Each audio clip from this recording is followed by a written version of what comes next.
Adventure Kids, I hope you're all having a wonderful week and enjoying the beautiful sunshine that has come out. I'm personally very happy that the sun is shining. We are continuing this week learning all about some famous, incredible people from the Bible. So I'm going to hand right on over to Tamsin and she's going to read us a story all about a man called Abraham.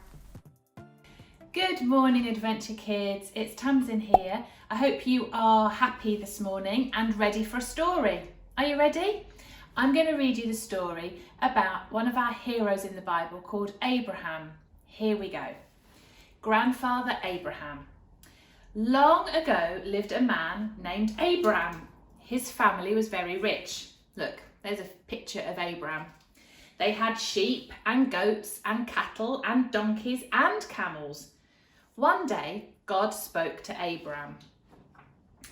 Abraham, I want you to leave your father's home and go to a new land.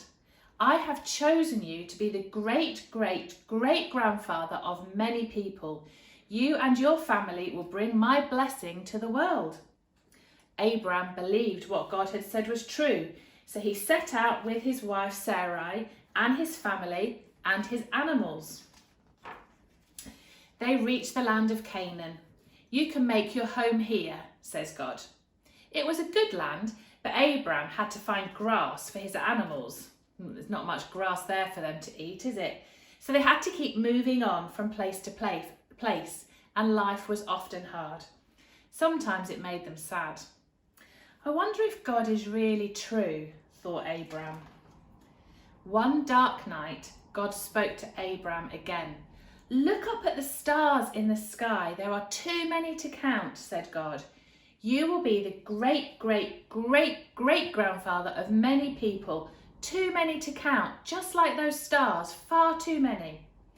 Abraham believed again that what God said was true. I'm going to give you and Sarai new names, said God.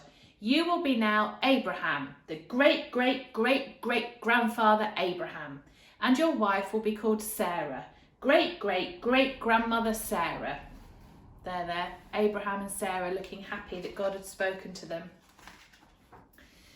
But many years passed again and they got really old. Abraham and Sarah still had no children. Abraham sighed. Can I still believe what God said will come true? He said. And Sarah looked at other people's children and sighed. I find it hard to believe that what God said is true, she said. Then at last, look, can you see? Tiny baby in the basket. Sarah and Abraham had a baby and they called him Isaac. God has made me so happy I can laugh again, said Sarah. And she knew that one day she was going to be that great-great-great-grandmother of many people. This is a time to be happy, said Abraham. Now we know that what God says is true. He was sure that one day he was going to be the great-great-great-grandfather of many people. And there's Isaac growing up to be a young kid just like you. Well, Adventure Kids, that was a good story, wasn't it? About how Abraham kept believing and God did keep his promise. So we're going to have three things. Do you remember we always have three things that we have to remember out of our stories? So you ready with number one? Number one, we need to remember that God did a miracle when he promised that Abraham would have a son. Even though Abraham was quite an old man, he had to wait a long, long time, God still kept his promise. Ready for number two? Is God's promise was quite big. He promised Abraham that he would have as many children as there were stars in the sky, and that's a lot. So God's promises sometimes can be big. And number three, Abraham and Sarah saw God's promises come true. They saw their son Isaac grow up to be a man, and then they had grandchildren and great-grandchildren and great-great-grandchildren and great-great-great-great-grandchildren, and they had such a big family. So they knew that God's promises were to come true. So all of those things we've got to remember this week. Have a great week, Adventure Kids. Bye-bye. Hi, Adventure Kids. What an interesting story. that was about Abraham and Sarah and getting their names changed and counting all the stars in the sky. Have you ever looked up at the night sky and seen how many stars there are? There are millions. So I thought it would be nice we could make our own star to remember that story by. Here's the things you'll need. You'll need 6 ice lolly sticks, and you'll need some glue, preferably some craft glue, not a glue stick, and some string, and some sellotape, and some kitchen foil. Please ask Mummy before taking her kitchen foil. So, when you've got all those things, what I'd like you to do is to make the 6 ice lolly sticks into 2 triangles with 3 sides each.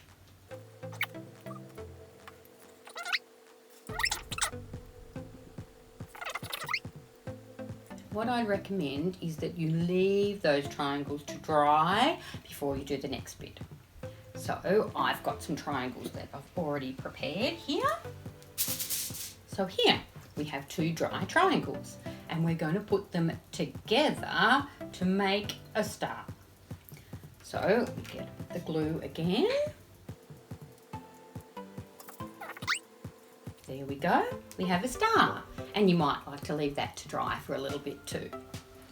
Then we take the piece of foil and we wrap it around the star. And you can rip it, it doesn't matter because foil sticks to itself, so it's nice and easy.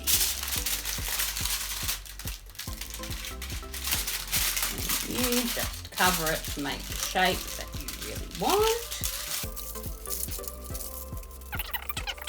And then look, hey presto, you have your very own star. And so what I've done is I have taken some tape and taped a piece of string to the back of the star, so then you can hang it up. You might like to make a couple and you can hang them on your bed or from your ceiling.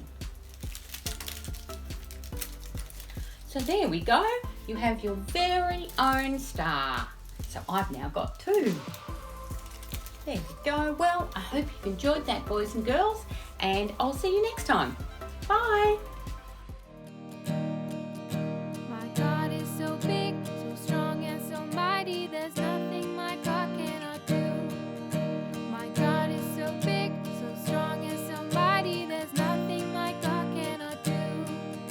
The mountains are His, the rivers are His, the skies are His handiworks too. My God is so big, so strong and so mighty, there's nothing my God cannot do. My God is so big, so strong and so mighty, there's nothing my God cannot do. My God is so big, so strong and so mighty, there's nothing my God cannot do.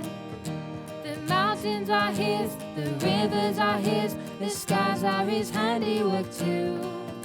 My God is so big, so strong and so mighty, there's nothing my God cannot do. My God is so big, so strong and so mighty, there's nothing my God cannot do. Amazing. Well, I have absolutely loved being with you this morning. I loved that story, I loved that craft, I loved that song. We've had so much fun, and we are going to finish off as always with a prayer, so maybe bow your heads, close your eyes. Dear God, thank you that you keep your promises. Thank you that even when we don't think it's going to happen, or when we find it really hard to believe, Lord, that you are able to do all things, that you're able to do the impossible. And Lord, we just thank you for who you are and for what you've done. Thank you that you love us and that you care for us. Amen. Amen. Well, guys, I hope you have an incredible week. And don't forget, this coming Sunday, you can book in with your family to come to church. We are going to be running a parent and toddler group, so I would absolutely love to see some of your amazing faces this coming Sunday. But grown-ups, if you're not quite ready for that, don't worry, we are still going to be here online doing Adventure Kids online. Anyway, for all of you, I hope you have an incredible week. I will see you here on YouTube next Sunday. Bye!